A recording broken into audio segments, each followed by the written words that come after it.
Que vous soyez là. Il n'y a pas de guerre en Suisse. Hein? Soyez tous les bienvenus. Je me réjouis que vous soyez tous là. J'ai déjà reconnu certains visages que je connais depuis des années. Qui me connaît depuis plus de 10 ans? Levez voir la main. Oh, je suis déjà si vieux.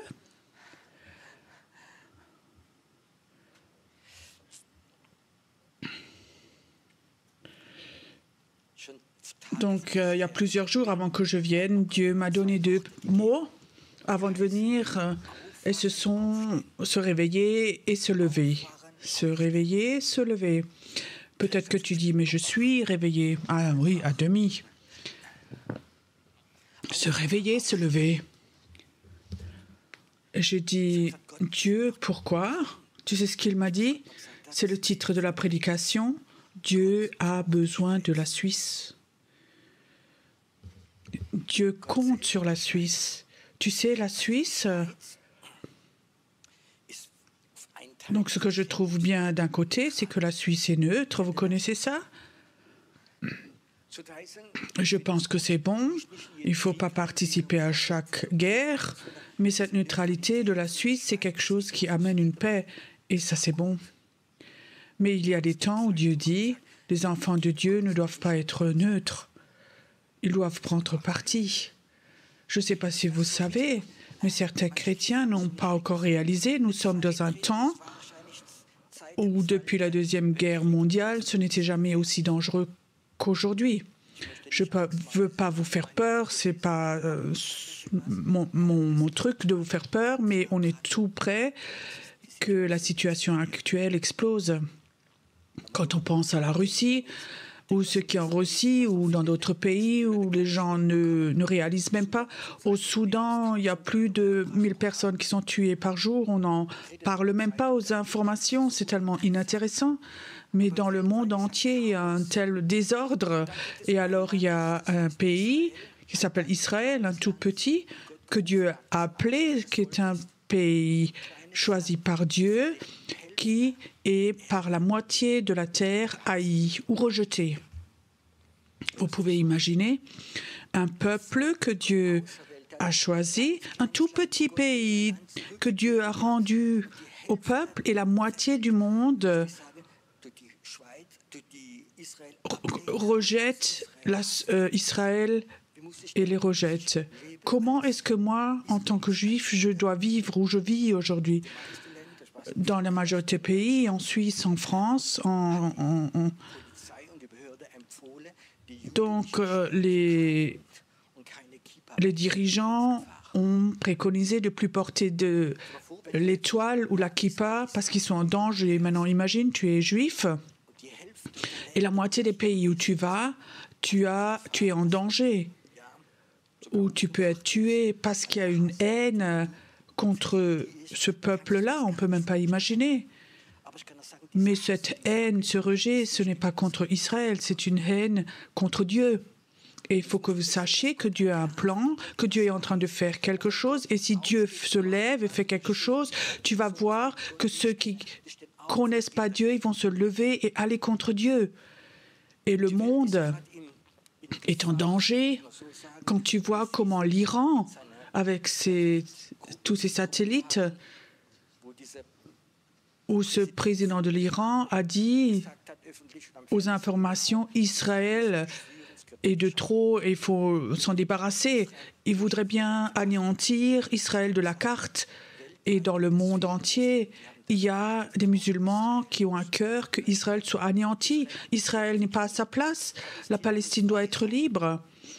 Et alors, il n'y a pas seulement les musulmans qui disent ça, mais aussi les extrêmes droites, les néo-nazis et les gauchistes, extrême gauche.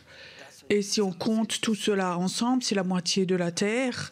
Ils haïssent, ils sont élevés, déjà chez les enfants, en tant qu'enfants de 5-6 ans, ils sont élevés comme ça. Allez, tu vas, quand tu seras grand, tuer les Israélites. Et ça, c'est bon, on vit dans tout ça. Je ne veux pas faire de politique, mais notre Europe a payé des livres d'école pour eux.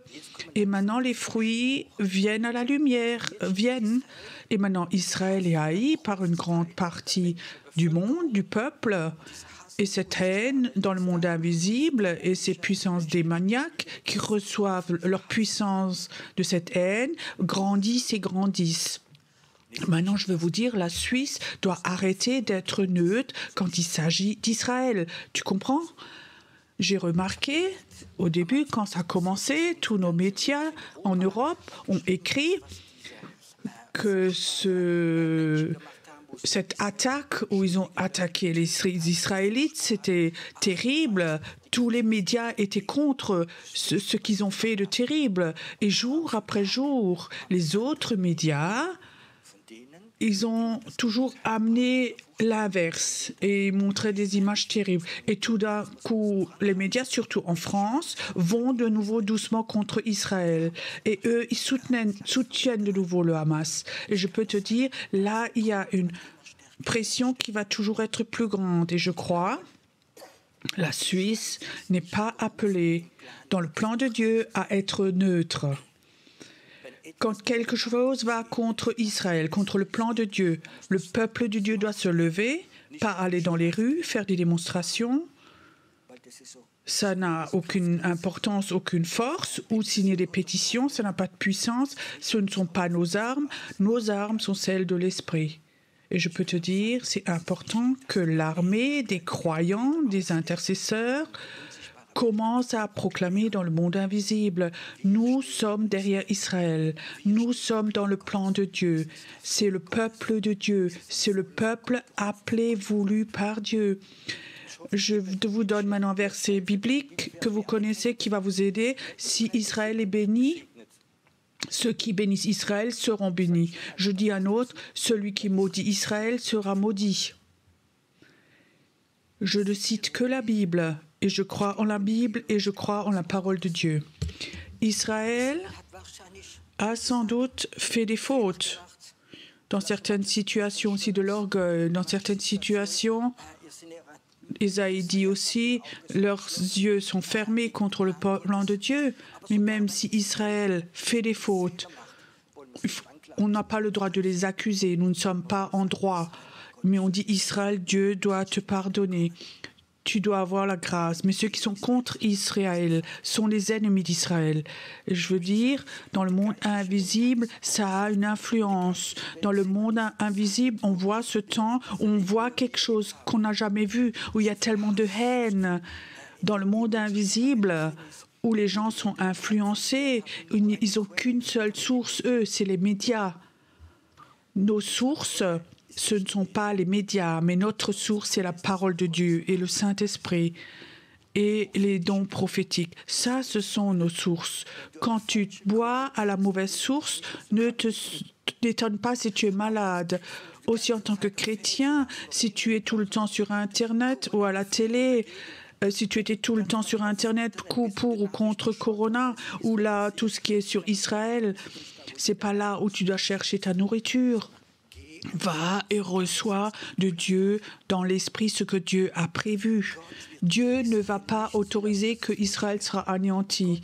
Et Dieu va punir ceux qui vont aller contre Israël, aussi dans nos pays. Dieu a besoin de la Suisse. Pourquoi? Je vais commencer de cette manière. J'ai l'impression que Dieu dit, ta mission ce soir, Pierrot, je vais être là. Mais que tu ramènes le message, Dieu appelle une armée de prières prophétiques pour cette situation. Dieu appelle. Tu sais, il y a des personnes, ils ont un talent.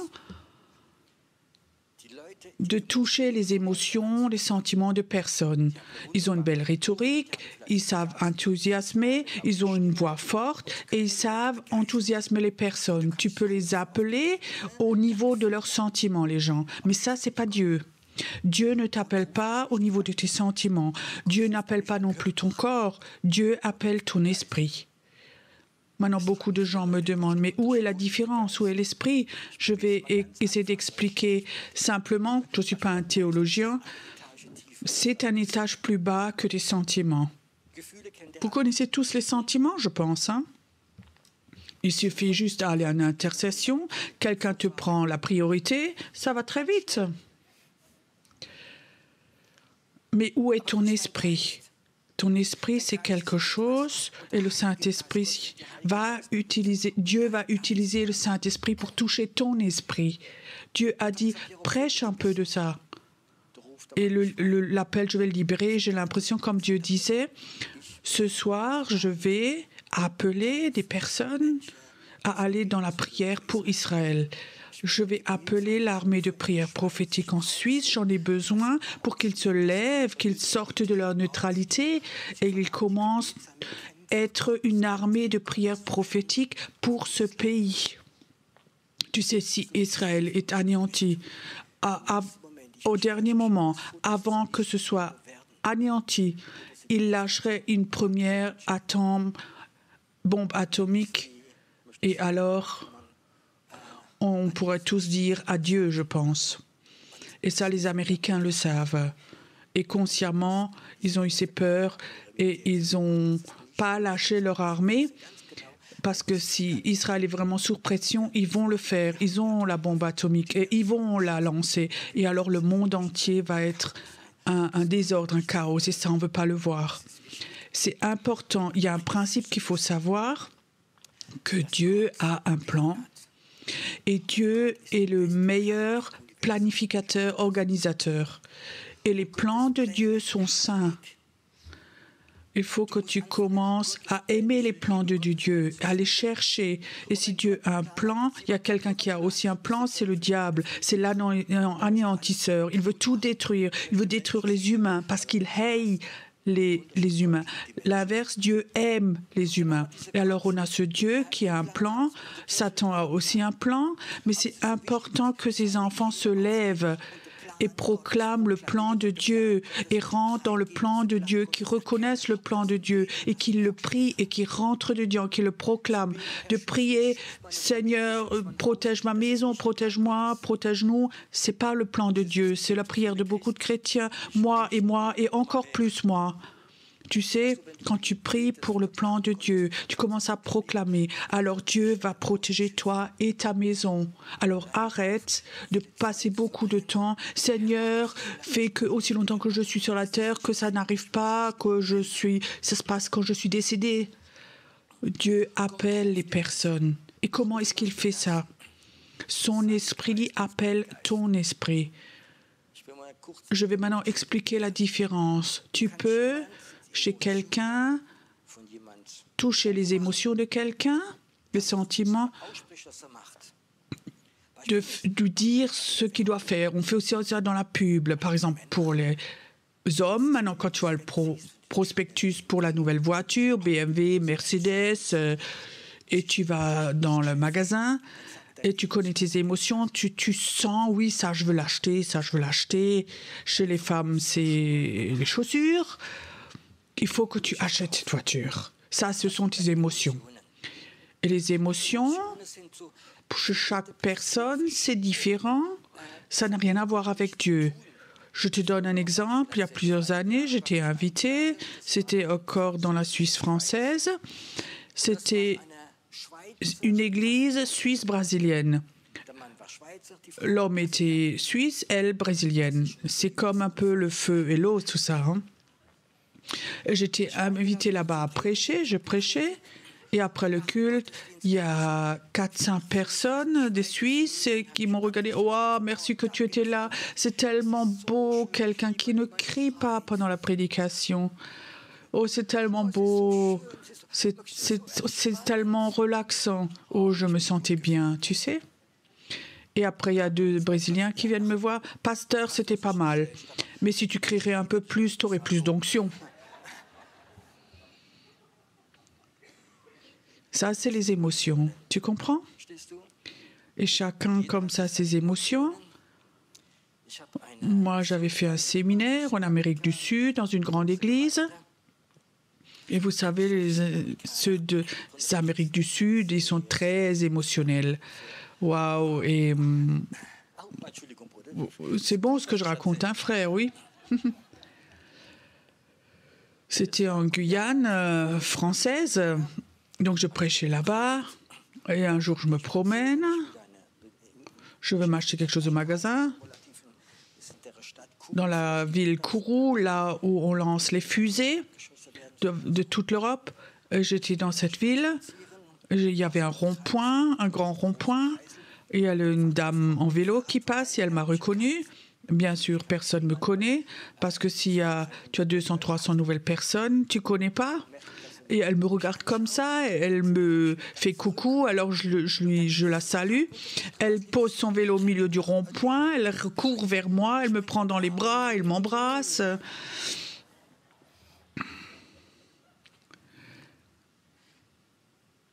Je n'ai pas réussi à la décoller, il y a déjà le prochain qui venait vers moi.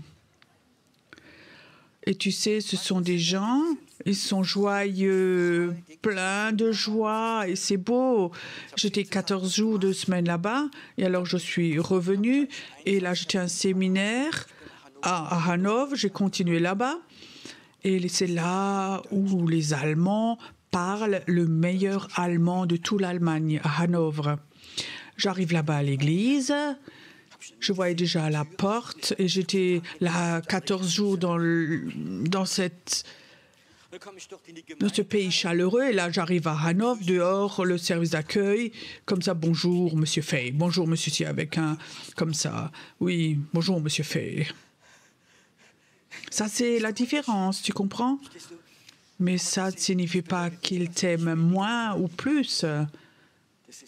C'est la culture, le passé, plein de choses, libère les émotions. Moi, j'aime les émotions.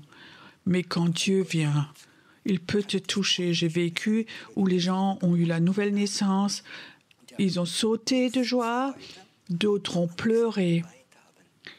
Ils ont reçu la nouvelle naissance, ils ont été sauvés, leurs péchés étaient pardonnés, ils ont tellement reconnaissé et ils faisaient que de pleurer. D'autres ont raconté à tout le monde. Les autres ont sauté. Tu sais, l'esprit fait des choses. Les émotions, c'est pas ce qui est le plus important, mais il faut respecter que ce soit différent. Mais il faut voir qu'est-ce que fait l'esprit. L'esprit peut appeler des personnes. Quelle est la différence? Quand quelqu'un est là et il veut vendre quelque chose et vend bien, alors tes émotions... On dit ça, on va l'acheter, tu peux avoir envie, ça tu peux faire, maintenant tu peux acheter, peut-être 1 heure après, tu le regrettes. Vous avez déjà expérimenté ça? Mais pourquoi j'ai donc maintenant signé ça? Parce que ce vendeur avait la capacité de toucher tes émotions et c'était plus fort que ton intelligence et tu as signé. Quand Dieu, avec son esprit, t'appelle, ça va tout au fond de toi, pas dans tes sentiments, ça va dans ton esprit. Et tu sais que Dieu t'a appelé. Et l'appel de Dieu est dans ton esprit. Tu connais l'appel de Dieu? Quand tu t'es converti, tu as entendu l'appel de Dieu? Ou quelqu'un t'a poussé? Ou est-ce que tu as senti Dieu m'appelle? Ton intelligence dit non, je suis religieux, ça t'a pas intéressant. Tu sentais là-dedans, au fond de toi, il est temps de donner ta vie à Dieu. Il est temps de mettre ta vie en ordre. Il est temps. Et tu vas parce que Dieu t'a appelé. Dieu n'appelle pas ton intelligence, tes sentiments, mais il appelle ton esprit. Le problème, quand nous nous convertissons, nous sommes nés de nouveau, notre esprit est vivant. Et alors, on a l'habitude, j'essaie maintenant d'expliquer ça sans être critique. Nous sommes habitués à tout d'un coup les appeler, Saint-Esprit nous a appelés, et tout d'un coup, on reçoit des informations chrétiennes, comment nous avons à vivre. Cours alpha, bêta, et ceci, cela. Comme ça, un chrétien doit vivre. C'est pas faux en soi, mais si tu n'as que du savoir de la chrétienne et Dieu ne parle plus à ton esprit, alors doucement notre esprit devient fatigué ou il s'endort. Alors on n'a plus l'habitude que l'esprit parle aux personnes. Ce Dieu qui t'a appelé, viens à Jésus, reconnais tes péchés, accepte Jésus, commence une nouvelle vie, il t'a appelé. Alors on a eu des informations, on s'est rempli, mais je crois qu'il n'y a aucune génération qui a autant de savoir que notre génération actuelle. Quand de temps en temps, quand je fais des enterrements, parfois il faut aller dans les appartements de la personne décédée, surtout quand ils sont chrétiens depuis longtemps. Il y a toute une pièce où il y a plein de CD, cassettes, livres chrétiens. Et tu dis, waouh, il y a tellement de choses, il doit avoir la première place au ciel. Mais tu sais, tout ça, c'est du savoir. Nous n'avons plus l'habitude que Dieu peut appeler. Et je sais quelque chose, moi je ne peux pas non plus, mais quand Dieu me dit, je veux appeler, alors je veux lui donner la chance d'appeler. Quand Dieu appelle, c'est le Saint-Esprit. Ce n'est pas ton intelligence, ce n'est pas tes sentiments, mais c'est dans ton esprit, tout au fond de toi. Et ça, c'est la raison, Dieu a dit, restez réveillés, levez-vous et être présent pour ceci. Ton esprit doit de nouveau apprendre à écouter. Aujourd'hui, nous avons remplacé ça. Il y a comme ça des groupes de chat dans le portable. Tu es peut-être dans un groupe comme ça, peut-être 50 personnes, et tu dis ce soir, on fait la fête chez celui et cela, et 30 personnes viennent. Mais est-ce que tu ne crois pas que Dieu a quelque chose de plus grand qu'un groupe de chat? Imagine, Israël serait en danger. Ou quelque part autre chose serait en danger. Tu crois que ce serait capable que Dieu appelle dans l'esprit des personnes? Levez-vous cette nuit et priez. Et tout d'un coup, en Suisse, 600, 700 personnes se lèvent de partout parce qu'ils ont entendu là-dedans se lever et prier. Est-ce que quelque chose comme ça est possible?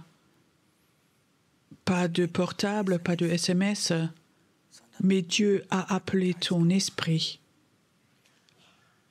Où sommes-nous aujourd'hui? Si je suis honnête, l'Église de Jésus s'est endormie. Elle est à moitié dans son sommeil.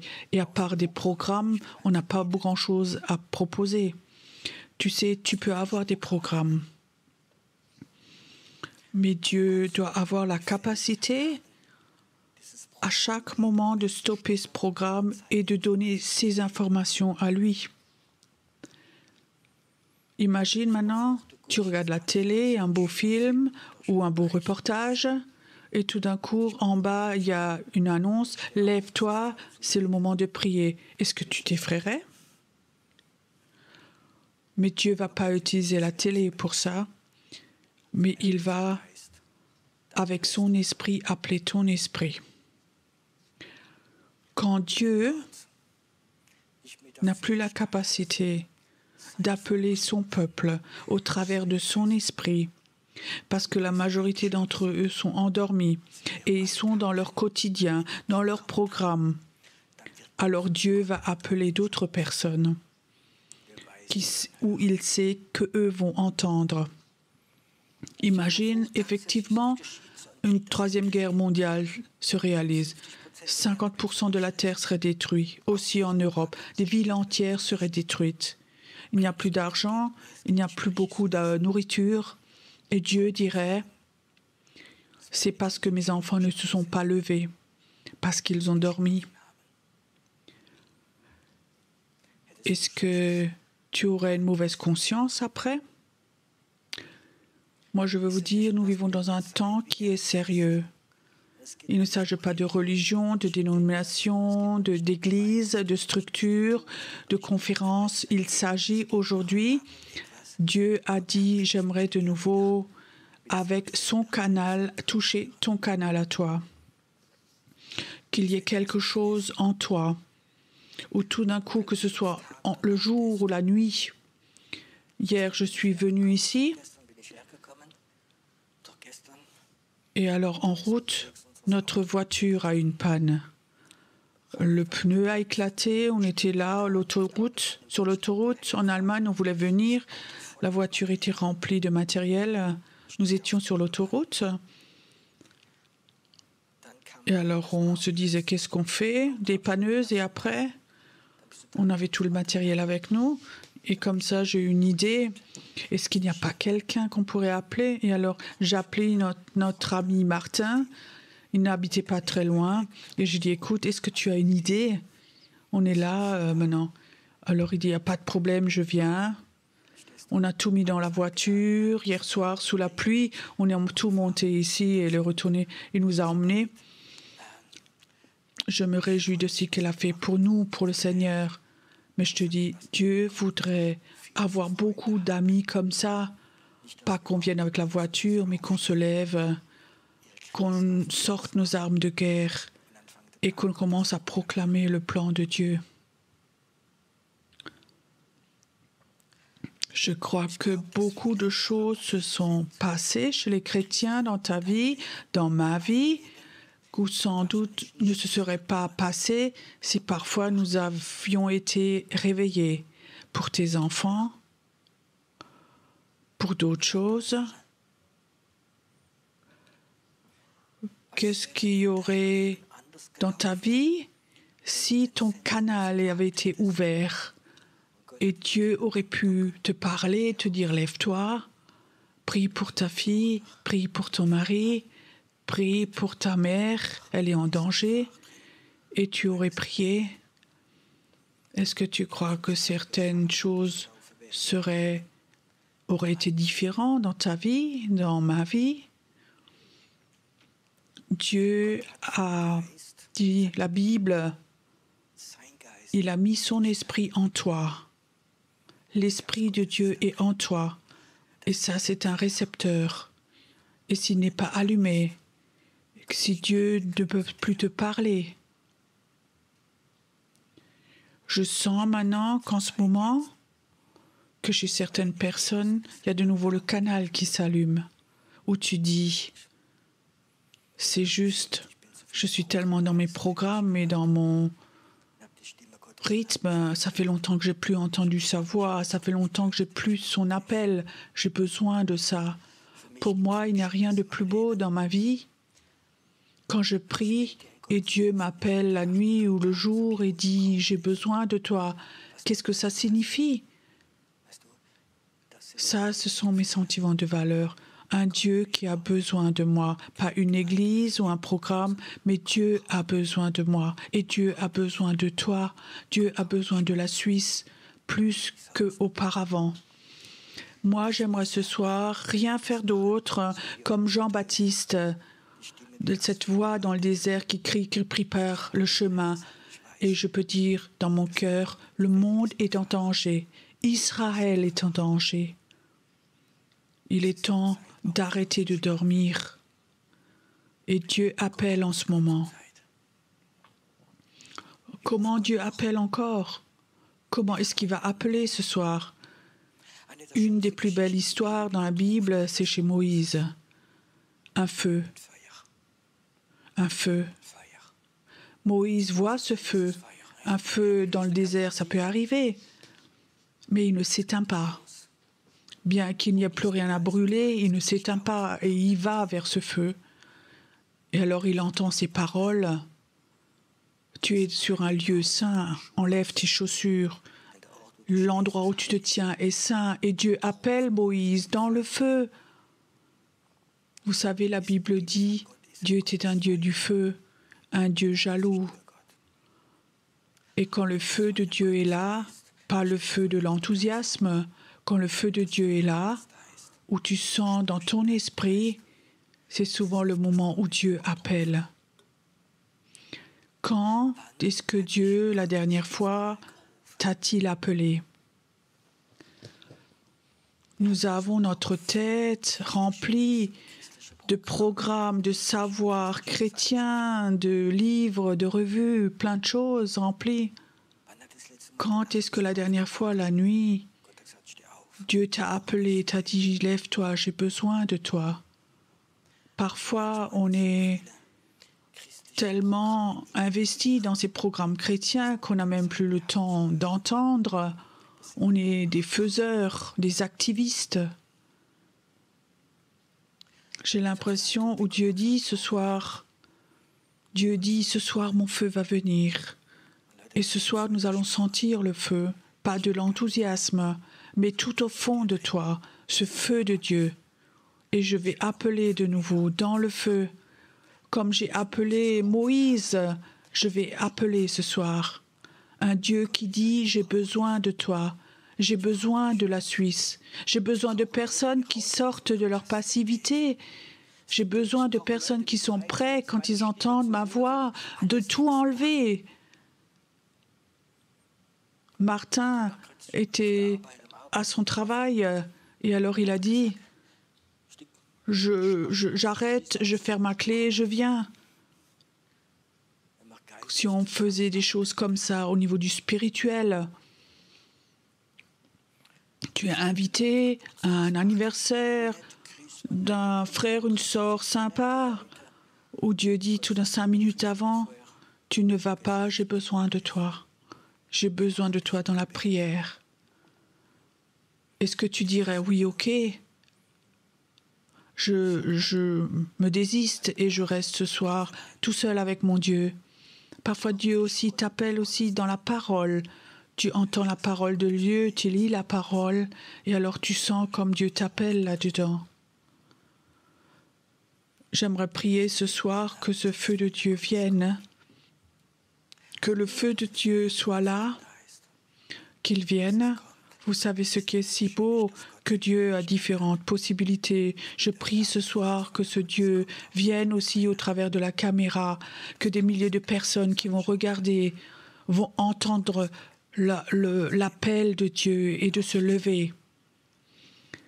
Il ne s'agit pas ce soir de consommer, mais il s'agit d'entendre si Dieu t'appelle. Dieu peut t'appeler, tu peux avoir 15 ans ou 85, ça n'a aucune importance. Quand Dieu t'appelle pour prier, alors tu vas te lever. Tu vas te lever. Tu vas te lever. Je dis encore ce que je dis au début, réveiller et après se lever. Est-ce que ton esprit ce soir est réveillé? Sens ton esprit. Est-ce que ton esprit sent qu'il y a quelque chose dans l'air ce soir ici? Que Dieu est prêt à t'appeler ce soir?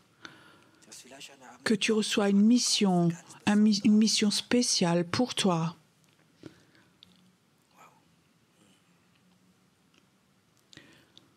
Dieu, tu es un Dieu du feu. Et Dieu appelle dans le feu. Dieu appelle dans le feu. Dieu appelle dans le feu. Il appelle.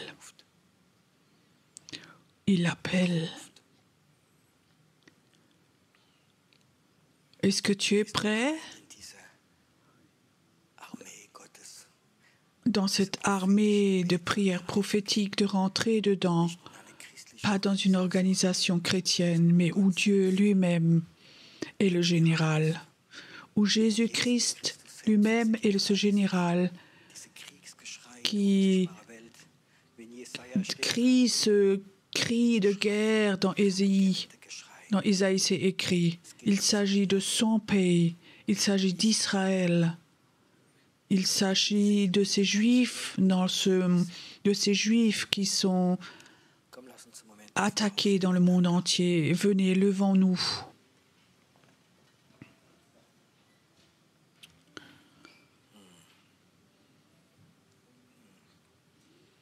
Merci Seigneur, que ce soir, que ce feu est là, ce Dieu du feu, un feu dévorant.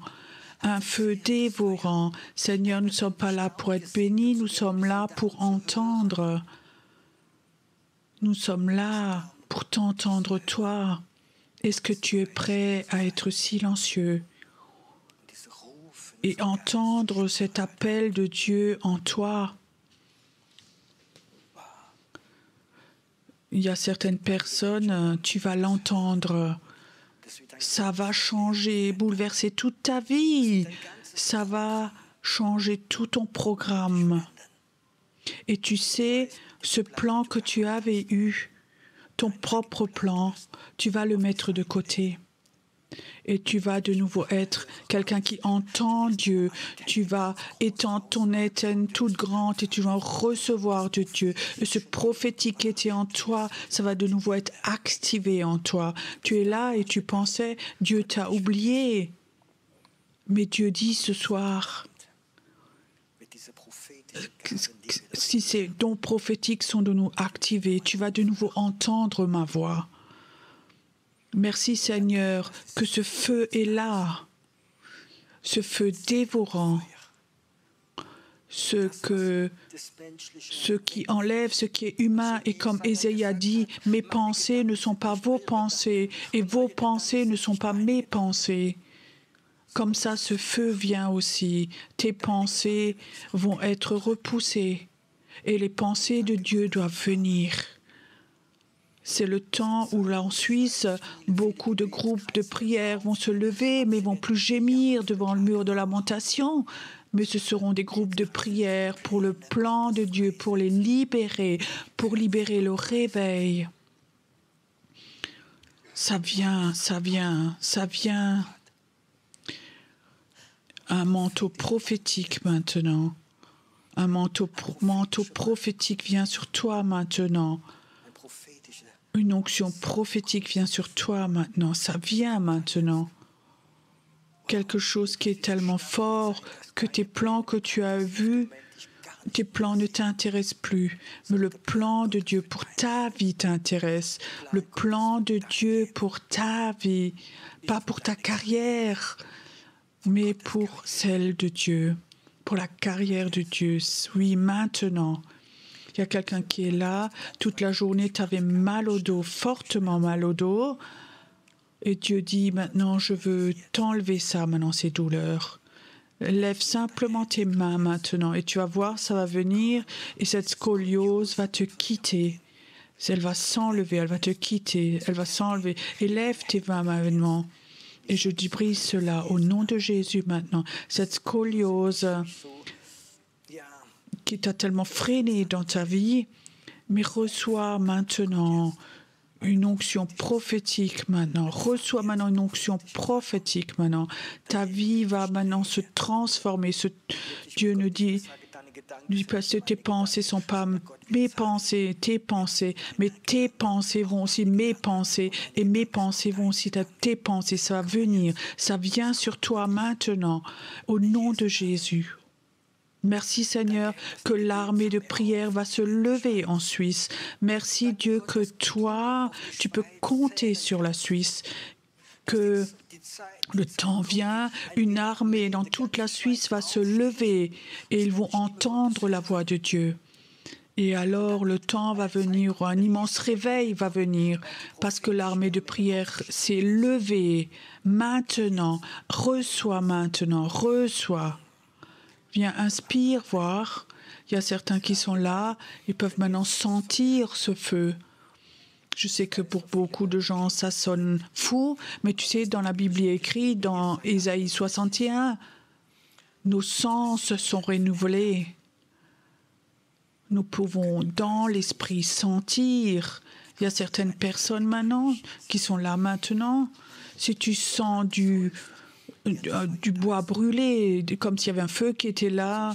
J'aimerais que ceux qui sentent maintenant ça, maintenant comme un feu, viens vite devant. Ne viens pas pour être béni, mais viens devant. N'attends pas jusqu'à ce que d'autres viennent, mais viens devant. Je vois que maintenant, prophétiquement, Dieu voudrait libérer quelque chose maintenant.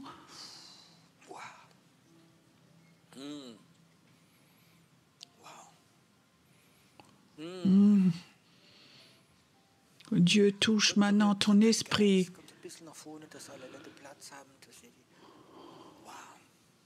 Dieu touche ton esprit maintenant. Il y a des personnes qui sont là. Ça se passe maintenant.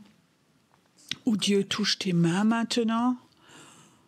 Certains maintenant qui ont reçoivent quelque chose dans leurs mains et Dieu dit, je t'appelle à lever tes mains vers Dieu et tu vas voir comme le ciel va s'ouvrir, comme quelque chose va tout de suite être là. Il y en a certains, ils ont connu ça à l'époque quand ils levaient leurs mains et ils ont adoré leur Dieu.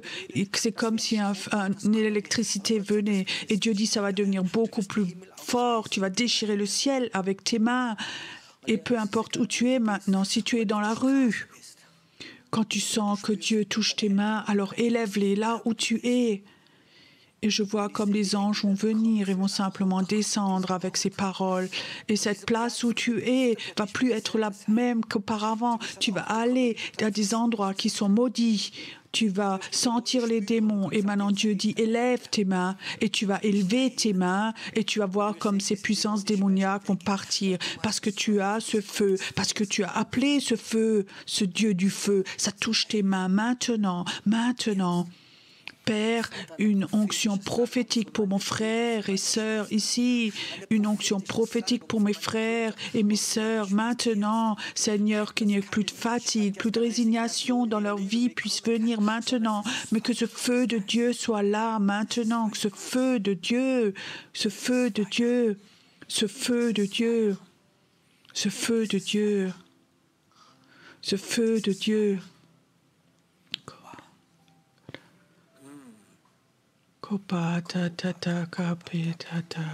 Reçois maintenant, ça vient sur toi maintenant, l'esprit de mort qui parfois vient dans tes pensées, dans tes sentiments. Je dis au nom de Jésus, il va partir maintenant.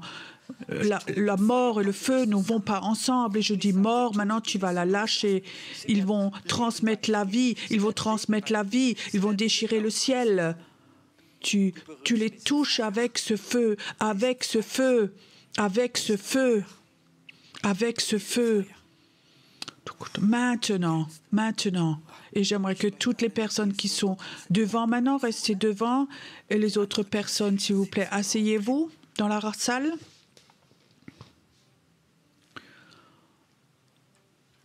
Devant, restez devant. Et maintenant, j'aimerais que vous qui êtes devant, vous vous tournez vers la salle et aussi vers la direction des caméras. Et maintenant, élevez vers vos mains. Et je compte jusqu'à 3 et vous allez appeler le feu. 1, 2, 3. Feu.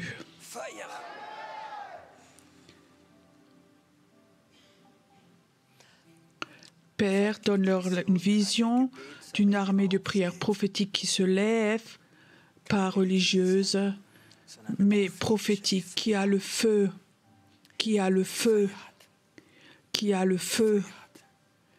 Tu es un Dieu merveilleux. Tu es un Dieu merveilleux. Et Seigneur, ce sont des gens qui vont entendre. Tu vas de nouveau leur parler.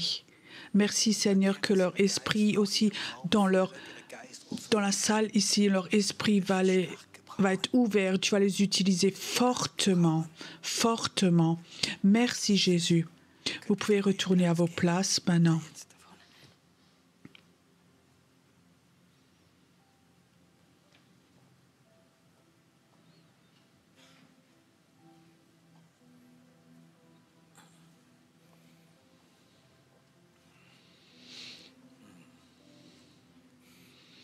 Père, j'aimerais que ce feu du Dieu, ce Dieu du feu soit dans la salle maintenant. Un Dieu qui appelle. Peut-être que tu es là et tu penses, mais Dieu, c'est pas mon appel. Mon appel, c'est guérir les malades.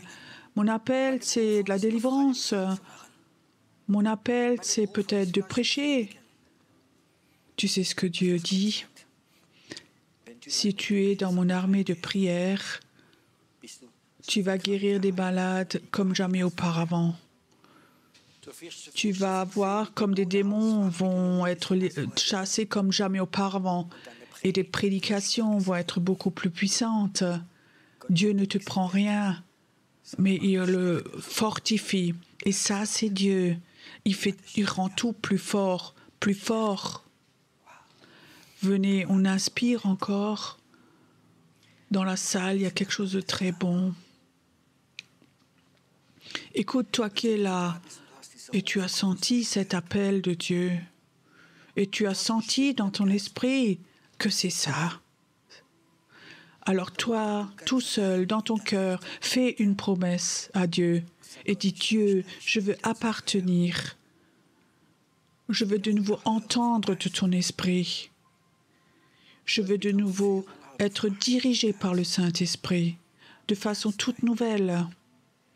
Je ne veux pas vivre un jour où je dis, Seigneur, si je m'étais levé, mais ça doit se passer. Dieu va t'utiliser.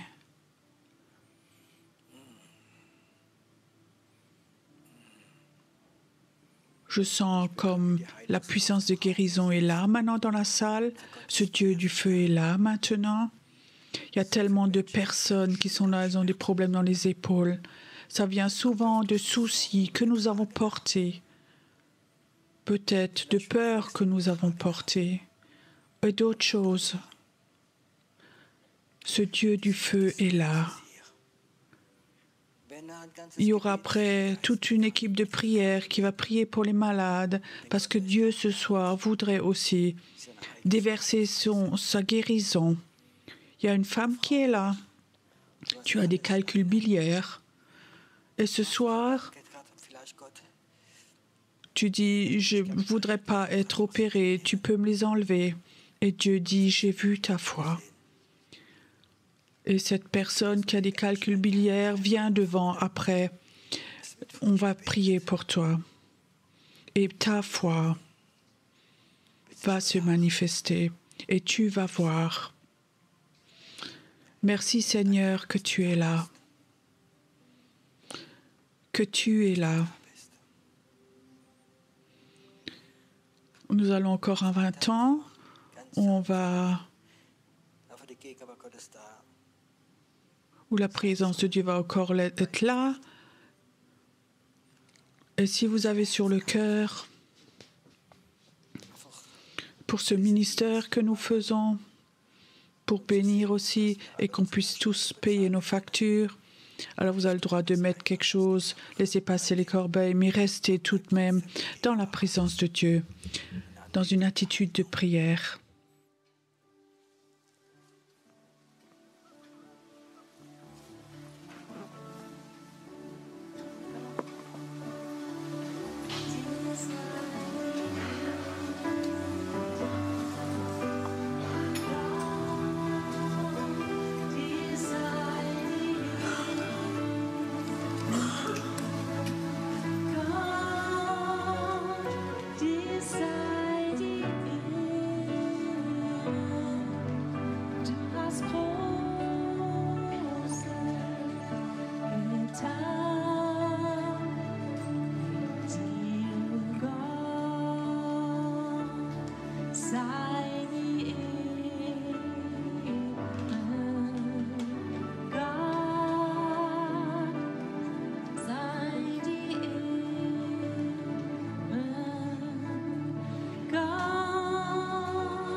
Danke, Vater, dass deine Gegenwart da ist.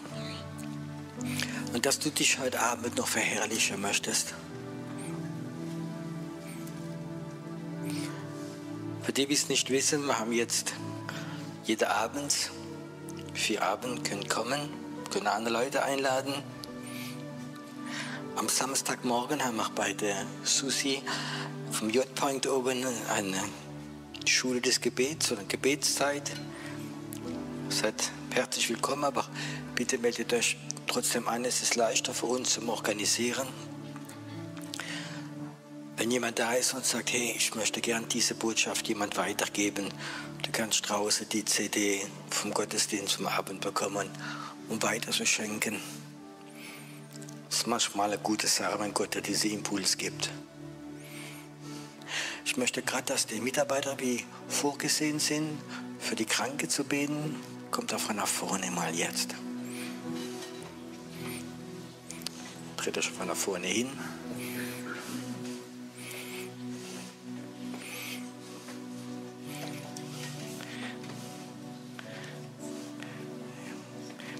Seid ihr fürs Gebet vorgekommen? Okay. Wo sind eure Schilder? Ah. Okay. Und da möchte ich so sagen, wenn jemand da ist und du hast Nöte oder körperliche Nöte und du möchtest Heilung haben oder ein prophetisches Wort, kommt nach vorne, während dieser Zeit der Anbetung.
Halten